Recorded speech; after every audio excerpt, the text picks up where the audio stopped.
नमस्ते बच्चों, कैसे हो? सब बच्चे मम्मी पापा की बात मानते हैं ना?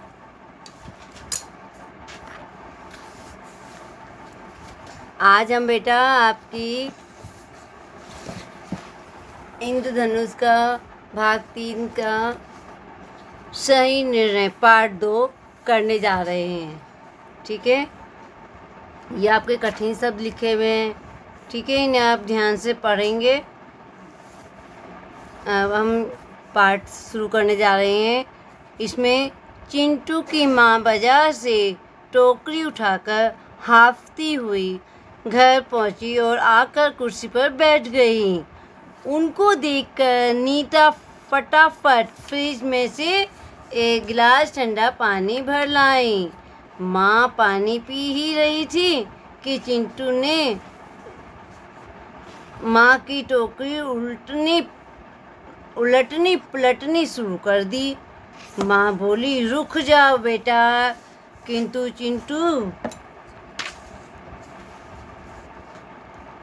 उनकी बात नहीं मानी। सारी टोकरी टटोलने के लिए बाद चिल्लाया, ये क्या माँ, आप फिर सब्जी और फल से टोकरी भर लाईं? ना तो कुरकुरे लाईं, ना चॉकलेट। और यह कहकर चिल्लाने लगा, मुझे नहीं खाना ये सब। आप जानती हो ये सब चीज़ें मुझे कतई नहीं भाती। कहकर वह मुंह बनाकर बैठ गया। तभी पड़ोस से मोना की माँ आई। वह घबराई हुई थी। उन्होंने कहा, बहन जी, क्या आप मेरे साथ डॉक्टर के पास चलेंगी?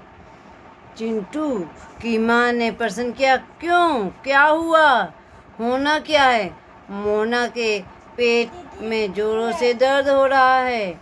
सुबह शाम चाउमीन, चटपटी मसालेदार चीज़ें खाती रहती है।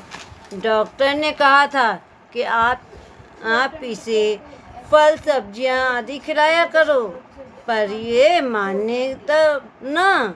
कहकर मोना की माँ निराशा से उदास हो गई। चिंटू की माँ शीघ्रता से मोना के घर की ओर चली। मोना पलंग पर पड़ी पीड़ा से कढ़ा रही थी। नीता भी वहाँ आ गई और उसने रिक्शा बुलवा ली। चिंटू, मोना या उन दोनों की माताएं उस पर बैठकर फटाफट डॉक्टर के पास पहुँचे। डॉक्टर ने मोना का निरीक्षण किया और कहा, तुरंत राहत के लिए तो इंजेक्शन देना पड़ेगा। यह सुनकर मोना रोने लगी। चिंटू को मोना पर बड़ी दया आ रही थी। रोते चिल्लाते उसने इंजेक्शन लगवा लिया। इसके पश्चात डॉक्टर ने दवाई की कुछ शीशियाँ और गोलियाँ देते हुए कहा, इन्हें समय पर मोना को दे देना। मोना बोली, हाय राम, डॉक्टर साहब, आप इतनी सारी दवाइयाँ क्यों दे रहे हैं? डॉक्टर साहब ने समझाया, तुम ना तो फल सब्जियाँ खाती हो और ना ही दूध दही, इसलिए तुम्हारे शरीर में बहुत कमजोरी आ चुकी है। इसलिए ये सब दवाएं तो तुम्हें लेनी ही पड़ेंगी। तो बच्चों, इससे क्या समझ रहे हो? क्या हमें घर की दाल सब्जी खानी चाहिए, दूध पीना चाहिए, दही खाना चाहिए। ठीक है, ये हमारे शरीर को पौष्टिक बनाता है, ताकत देता है। चिंटू समझ गया कि यह भी मोना की ही तरह पौष्टिक भोजन नहीं लेता है। कहीं वह भी इसी प्रकार बीमार पड़ गया तो? नहीं, मैं आज से फल सब्जियां, दूध आदि अवश्य खाया पिया करूँगा। चिंटू ने मन ही मन में निश्चय किया।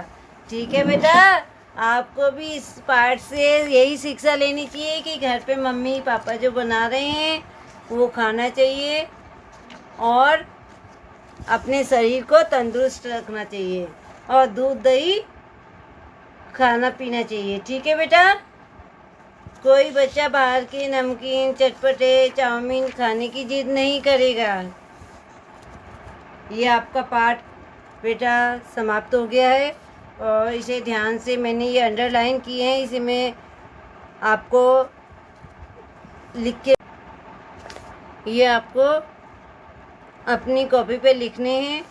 ठीक है, कठिन शब्द। धन्यवाद।